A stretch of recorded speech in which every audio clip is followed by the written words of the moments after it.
Next, I would like to invite Dr. Hameed Obaidullah. He is the head of the Department of Neuroophthalmology at Abed High Hospital, Perindalmana. Thank you, madam. At the outset, I would like to thank Dr. Rekha for giving me the opportunity to be a part of this wonderful IC. So I'll be talking about OCT in neuroophthalmology. As we all know, OCT is a non-invasive technology which uses the principle of low coherence interferometry, provides 2D and 3D images of the biological tissue, and helps in diagnosis and management of disorders of the CNS affecting the visual pathway. It also correlates well with visual outcomes to precisely define the structure and function. So we have various types of OCT. Earlier we used to have the time domain OCT, which is now not used. We have the spectral domain OCT, which also has a lot of modifications and advancements like EDI OCT, and the latest one is the swept source OCT. So the OCT, it helps in visualizing the optic nerve head, measurement of the retinal nerve fiber layer thickness, as well as the ganglion cell layer.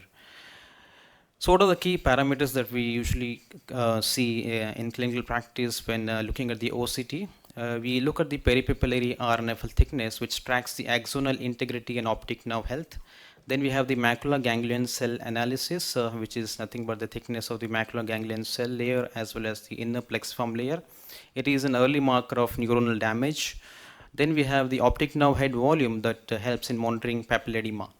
Then newer one is the inner nuclear layer, which reflects the retinal inflammation and retrograde degeneration. Then we have the OCT angiography matrix as well. So I'll be discussing about the clinical uses of OCT in various clinical conditions. First is the papilledema, in which we see bilateral disc edema. It's a life or vision threatening condition if not identified or treated properly. So in this, OCT helps us in diagnosis of the condition, helps in objective measures of treatment success, as well as helps in determining the cause of vision loss as well. So how does it help in diagnosis? It helps in diagnosis by showing the increased peripapillary RNFL thickness on OCT. It also helps us in differentiating from pseudopapilledema. Mild papilledema can mimic as a true papilledema or a pseudopapilledema. So in those cases, we have a confusion whether it is a true papilledema or not. So when you have a crowded disc making a true papilledema, you can do an OCT and look for the RNFL thickness, which will be normal. And then we have the buried optic dystrusion, which can be easily identified using the enhanced depth imaging OCT, which can also mimic as a papilledema. So the other thing that we see in papilledema is the configuration of the RPE-Brooks membrane, which is normally angled backwards away from the vitreous. In case of an increased intracranial tension, the angulation of the RPE-Brooks membrane will be towards the vitreous because of the increased intracranial tension. So how does it help in measurement of success? OCT, once you have a baseline RNFL measurement, it becomes easier to monitor the worsening or success of the treatment. So when there is a treatment response, you usually see a reduction or normalization of the RNFL thickness, which suggests treatment success. But that's not the case always. When you have a reduction in RNFL plus there is a worsening of the vision, you should look at the macular ganglion cell layer thickness. And if you see thinning of the macular ganglion cell layer along with a decreasing peripapillary RNFL, it indicates an evolving optic atrophy and needs urgent medical or surgical intervention. The treatment success we see when you have a reduction in peripapillary RNFL thickness as well as preservation of the macular ganglion cell layer thickness. So always focus on the ganglion cell layer thickness.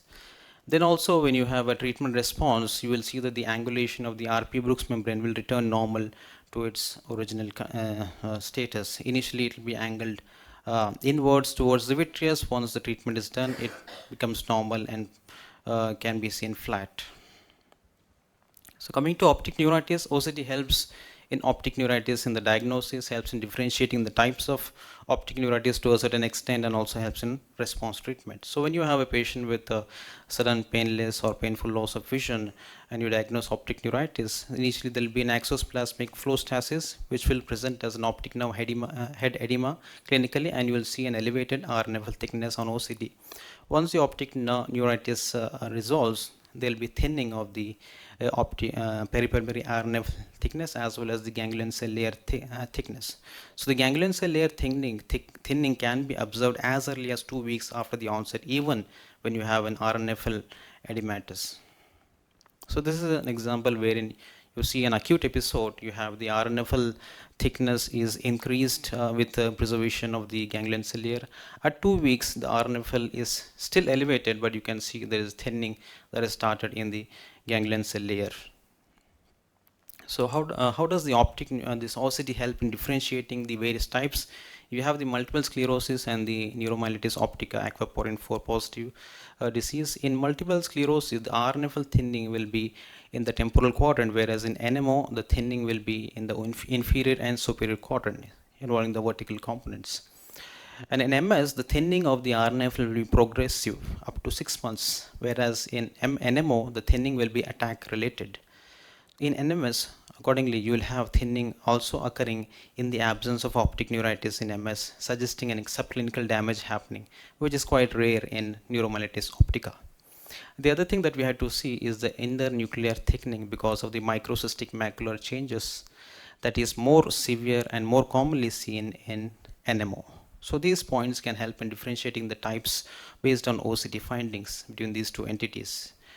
Whereas MOG-associated optic neuritis is associated with a larger increase of a baseline RNFL thickness than in multiple sclerosis.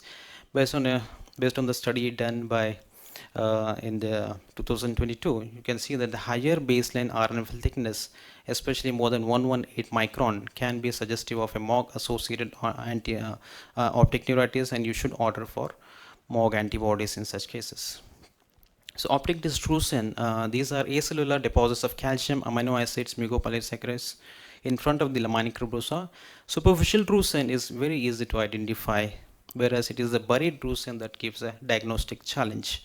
It can mimic papilledema. So there comes the use of EDI-OCT that can help us in identifying the drusens. So nowadays, EDI-OCT is considered as the gold standard for diagnosis of optic dystrophin. Earlier it was ultrasound, but ultrasound misses non-calcified buried drusen, whereas EDI-OCT can pick up almost all cases of buried dystrophin. So it appears as a round hyporeflective core with hyperreflective anterior margin. You can see here. This is a 3D image, unfuzz image of the dystrophin, which is having a hyporeflective core with a hyperreflective anterior margin.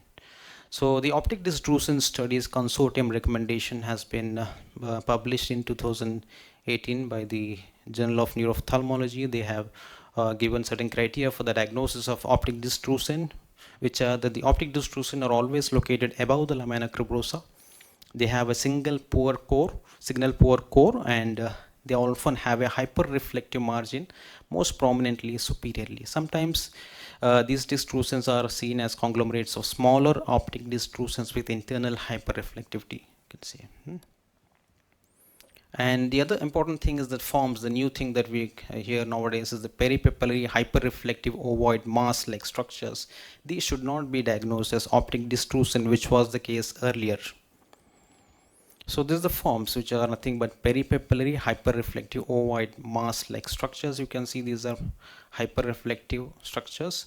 They are very non-specific, and they are usually seen in cases of papilledema, also seen in optic dystrophin, meningioma, AION, or papillitis, and they resolve once the optic nerve goes into the stage of atrophy. Coming to the use of OCT in compressive optic neuropathy, it can help as again in diagnosis, monitoring, and prognostication of visual outcomes following surgery. So, and also help in patterns of GCC thinning can help in localization. If you see this case of nasal and temporal thinning of RNFL with binasal macular ganglion cell thinning, showing bitemporal heminopia on the visual field. So this, if you just look at the macular ganglion cell map, thinning of the ganglion cell involving the nasal quadrant in both eyes can be suggestive of a chiasmal compression by a pituitary tumor. So it can help in localization. And similarly, if you have a homonymous pattern of macular ganglion cell thinning, it can suggest optic tract lesion involvement or lateral geniculate body nucleus pathology, or even retrograde pathology also, like involving the occipital cortex or optic radiation because of the transsynaptic retrograde degeneration that happens. So here if you see the right eye, there is a thinning of the nasal quadrant, which can corroborate with the right eye temporal field loss. And similarly, In the left eye, you see the temporal thinning of the GCC layer, and here you can see in the left eye there is loss of the nasal visual field. So these are the things suggestive of right homonymous amyotropia.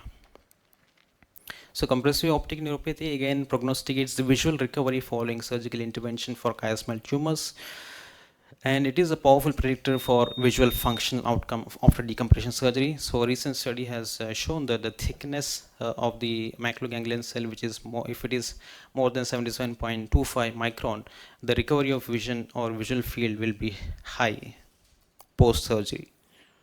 This is an example. Again, you see the preoperative GCC thickness is very less, post-operatively the recovery is poor. Here you have a good preoperative GCC, that is the ganglion cell layer thickness, and post-operatively there will be complete recovery. Coming to the role of OCT in ischemic optic neuropathies, so you have NAION, non-arteritic ischemic optic neuropathy. In the acute attack, you usually see a thickening of the peripapillary RNFL layer. So this edema usually recedes by 6 to 8 weeks and stabilizes by 6 months of age. And usually you can see that the macular ganglion cell layer thickening occurring earlier than the peripapillary RNFL thickening. Here you can see this is a case. Acute stage, you see that there is edema of the RNFL. You can slightly see the thinning has started in the GCC layer. So as the time passes, the thinning starts in the RNFL, and thinning of the GCC becomes more evident. So OCT can also help differentiate retinal artery occlusion from other optic neuropathies even years after vision loss. So you have a branch retinal artery occlusion can mimic an NAION. So you look at the OCT. In artery occlusion, there will be significant thinning of the entire inner retinal layer, whereas in glaucoma or ischemic optic neuropathies, you will have the thinning of the RNFL and GCC. 12% of non-arteritic anti-ischemic optic neuropathies can present with subretinal fluid contributing to vision loss, and this explains one of the reasons why few cases of NAION can have a recovery of vision in the early stages because of the resolution of subretinal fluid. And OCT angiography helps in differentiating non-arteritic from the arteritic anti-ischemic optic neuropathy, showing reduced macular and peripapillary choroidal vascular disease in arteritic ischemic optic neuropathy.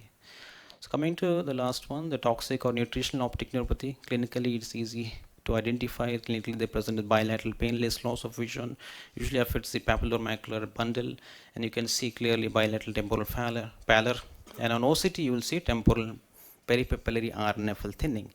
Ethambutol toxicity that we come across in patients who are taking ethambutol for the treatment of tuberculosis. It's very important to monitor this because the patient, if they are not being monitored, they can lose vision permanently. So the use of OCT here is that it shows that the macular ganglion cell thinning precedes visual loss. So this can be in the future used as a screening tool for prompt drug discontinuation. Even when the optic nerve looks perfectly healthy clinically, RNFL is normal, but the ganglion cell layer can show thinning. To conclude, OCT is a comprehensive tool for diagnosing and managing optic neuropathies. The strengths include is non-invasive, high resolution, gives quantitative and qualitative metrics. Limitation, it has inter-platform variability, lacks pediatric data, and has a lot of artifacts. So as with any other paraclinical test, OCT is best used as a complement rather than as a substitute for a careful clinical history and examination. Thank you. Thank you, sir, for that well-covered topic.